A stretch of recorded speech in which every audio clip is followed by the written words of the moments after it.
Hi, my name's Sal Murguia. I'm 45 years old and I live in Southern California. I'm married and I have two children. I have a 14-year-old son and an 8-year-old daughter. And I live in Southern California and I grew up in a small town called Tehachapi, California. And I'm the son of a immigrant farm worker and who's my father. And my mother is a graduate from UC Berkeley, and she was an Army brat. So I'm an Irish Mexican gaucho. So look at that. Glad to be here.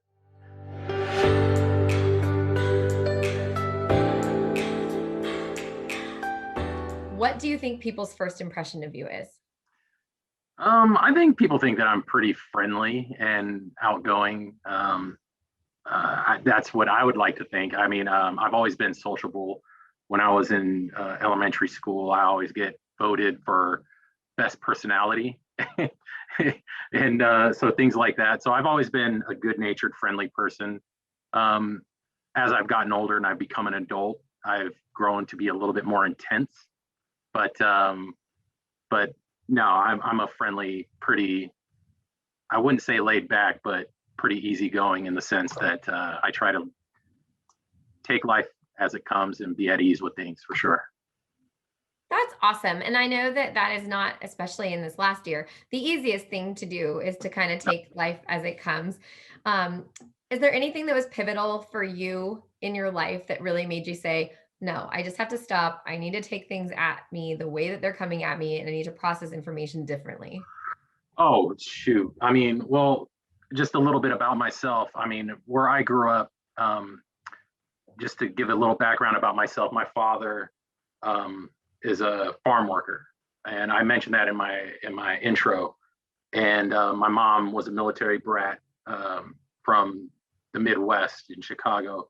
So my dad came to this country with no proper or formal education. He was a bracero, and just to cut to the chase, he was in a farming accident when he was out in the field working in the San Joaquin Valley, and he happened to meet a labor organizer named Cesar Chavez. And my mom, who was a volunteer for the UFW when she was doing undergrad at Berkeley, met my father.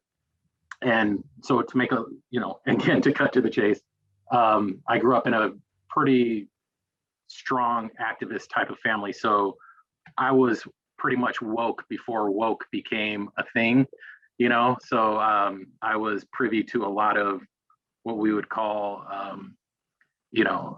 activism. And I was privy to a lot of, just being aware of being, I guess what you would call socially conscious. And, but, that was my life, growing up in a household where, I was the youngest of 8 children. So there's a lot of competition, a lot of intensity, a lot of, making your voice heard, growing up with that type of atmosphere. And it wasn't until I became a husband and a father that, and pretty much going gung ho with my life, on the foot on the gas pedal, that I realized that I needed to slow down and maybe just kind of take life as it comes a little bit, be a little bit more at ease with who I am and what I'm doing, and try to do the best I can in raising my children. And so just to kind of answer your question, as I became an adult, I've had those pivotal moments, where it's just like, man, I just need to slow things down a little bit. And they've come in throughout, my entire life, I guess. There's plenty to chalk up for sure. Nothing like having some kids to make you want to be present, right? No, I mean, well, let me tell you, when I went to UC Santa Barbara, I thought I was going to be a child forever. I didn't see myself as a grown up. I didn't see myself as a husband. I didn't see myself as a father. And, my life just, not to quote Will Smith, but got turned and flipped and turned upside down. When I went to Mexico with one of my best friends who's a gaucho, and a group of us went down there, and I happened to meet my wife, who I wasn't planning on meeting and marrying anytime soon, but I happened to meet her, and I met her, and I fell in love, and I got married, and that kind of just flipped it. For a lot of my friends who knew me as, who I was going to UC Santa Barbara, and they found out that I was getting married, they're like, oh my God, really? This is you settling down, you getting, you're going to be a dad. And believe me, it was a shock to them. It was twice as shocking to me. It was just kind of like I was surprising myself that I was making some real adult decisions. And the group that I hung out with in Santa Barbara are still my best friends. We're basically family now. And I've been married now for almost 18 years. And yeah, and what's funny is that all of us love to have a good time, a great time. Whenever the moments that we cherish the most is when, all of us gauchos are getting together. But what's really special about that is the little gauchos that we're having, our future gauchos. Our kids are growing up together as well.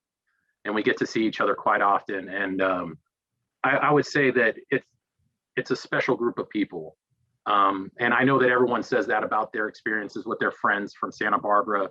And I think it's a product of the environment in which we grew up, or that we, and our time at Santa Barbara. It just fosters that engagement of friendship. Just like, hey, we're in this for the long haul with each other. So, like when we were making those decisions late in I was in my late 20s when I decided to get married, and it was just like, wow, these are some adult decisions that are happening. And all of us seem to started making those adult decisions at the same time. Some held out a little bit longer than others, but we've all grown up together essentially.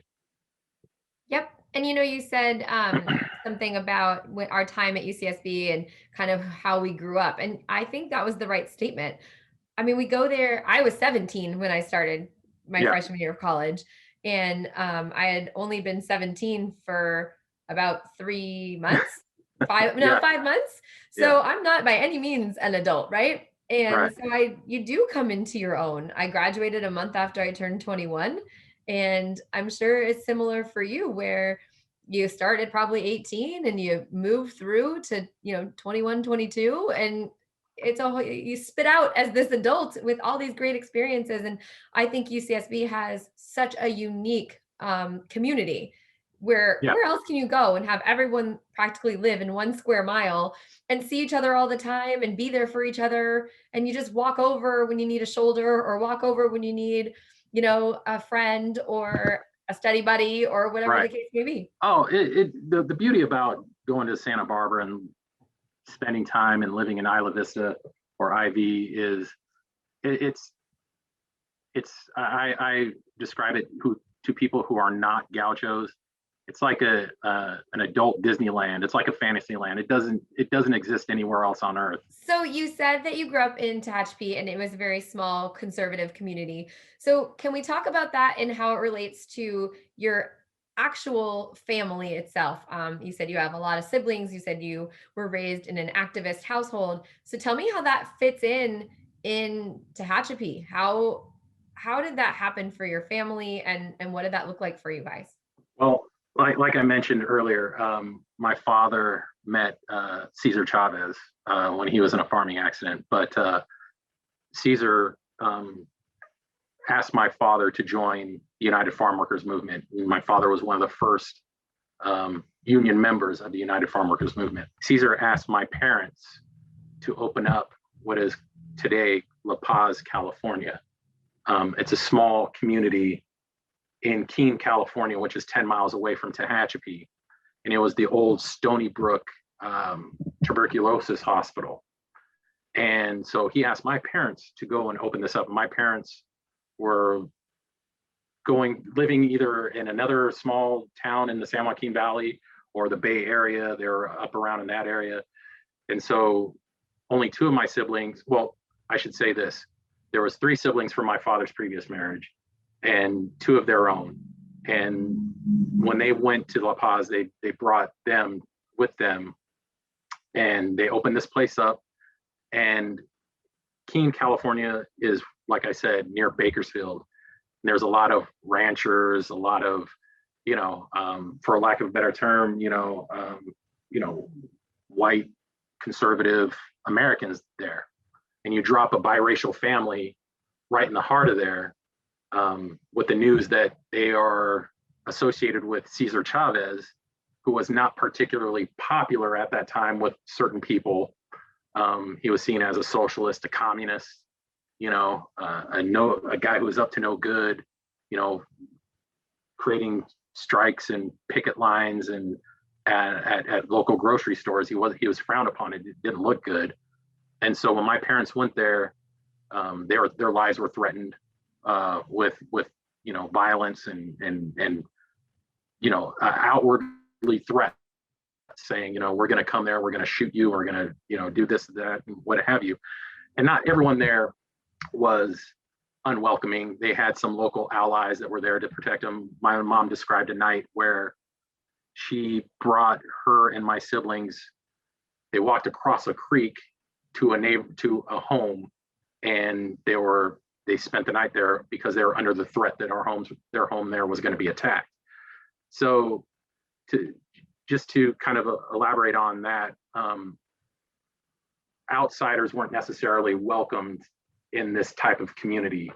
And so for my family growing up in that area, there was a lot of making a name for yourselves, dealing with, the underlying issues of racism, along with being people that weren't from that area. So you make that combination. My older siblings got in a lot of fights and had to deal with a lot of, just issues that were violent and racist. And by the time I got there, they did a lot of the fighting for me, so to speak. I experienced my own, aggressive behaviors when I was really young, like second and third grade. I was called a dirty Mexican and a dirty Indian and things like that.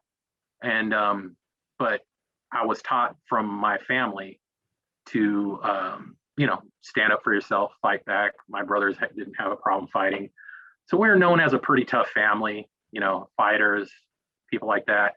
And I lived in La Paz until I was 9 years old. And living in La Paz, which is kind of crazy, kind of reminds me of Isla Vista, is a very communal type of atmosphere, where Cesar Chavez was a neighbor of mine. Dolores Huerta was a neighbor of ours. And I grew up with their kids and their grandkids. And like every Sunday, Cesar would talk after Sunday Mass. And we would, I would refer to Dolores Huerta as Ricky's mom, because Ricky was a friend of mine. It was just weird. It was weird. I didn't realize the impact and the importance of the United Farm Worker movement then when I was a child. And it probably wasn't until I was probably 18 when Cesar Chavez passed away and I saw it on CNN that I kind of just realized the gravity and impact that he had on so many people's lives, because I just saw him as my dad's friend. Living in a town like Tehachapi, which is, like I said, predominantly white conservative area of California, you just had issues of identity, what it meant to be a Mexican American, and there was just a lot of trying to figure out, where do I fit in this community. I was fortunate enough to be good at sports, and like I said, my brothers and my sisters were doing a lot of the fighting for me by the time I grew up. So I didn't, experience too much macroaggressions, but I was privy to hearing a lot of stuff like, hey, you're one of the good Mexicans, you know what I mean? Like stuff like that, oh, these Mexicans are crazy, but not you, you're okay. And it's just like, all right. And then I would also hear stories that, my siblings would tell me, like, why none of us spoke Spanish. And there was a conscientious reason for that. And it's because if we spoke with an accent and spoke Spanish, some of them were chastised for it. Don't speak that dirty language and things like that. So there was a lot of just conflict that I had to deal with growing up. Not necessarily, fighting every day, but there was just the way I saw the world, and was completely different than a lot of my peers saw the world growing up. That politically they were on a totally different page than I was. And that was a blessing and a curse, because there was a lot of conflict growing up in terms of always arguing my point, always trying to make my point heard in terms of what my beliefs were, and growing up with diversity and inclusion, and is it really hard not to be racist? Having a lot of those conversations. And but it was also a blessing in the sense that I learned how to communicate my differences of opinion, my differences of viewpoints, and do it in a constructive way. So I think that's part of the blessing too, is where I grew up is kind of helped me, be able to make sense of what we're experiencing today. When people are talking about, oh, it's a chaotic political climate, we've never been so divided and this and that. And I was just like, well, from what my experience, we've always kind of had this type of atmosphere. My mom grew up in Berkeley. She protested the Vietnam War. She went to she participated in Freedom Summer and met John Lewis in Mississippi, and was chased by the Klan when she was trying to register African Americans to vote. And I think 1960, I forget what year it was, but that was my mom. And my dad and my parents, they were both activists. They're both involved. And so that got me going to have that life experience. And so it's really guided me and helped me make sense of how I'm going to navigate myself through the changing society, and how I'm going to try to raise my children to, be productive citizens, I guess. You talk about from a young age having to literally fight to be you. And it sounds like a lot of the same that your dad went through however many years before you, and your mom was helping others fight to be them. Life has a good way of just shaking you and letting you know that you don't have all the answers, you don't know everything, and it's probably best that you do a lot more listening than you do a lot more talking. And that's kind of what I've been, ever since I got married, I've been doing being a lot more conscientious and demonstrating a lot more effort. And I'm not saying I'm perfect, but trying to be a better listener than I am a better speaker, And I think that translates for my parents as well. My parents did a really good job of enabling myself and my siblings to feel empowered to say what we have to say. And I wanted to pass that along to my children as well, to say, hey, you can check me when you think it's necessary. You can, and my wife, who's a very strong, independent, professional woman, she checks me a lot, especially when it comes to culture and being a man, being chauvinistic at times, so she's really good at put me in my place, so to speak. And I don't mind being put in my place from time to time. I don't think there's anything wrong with that. And it's about dialogue, right? And communication isn't a one-way street.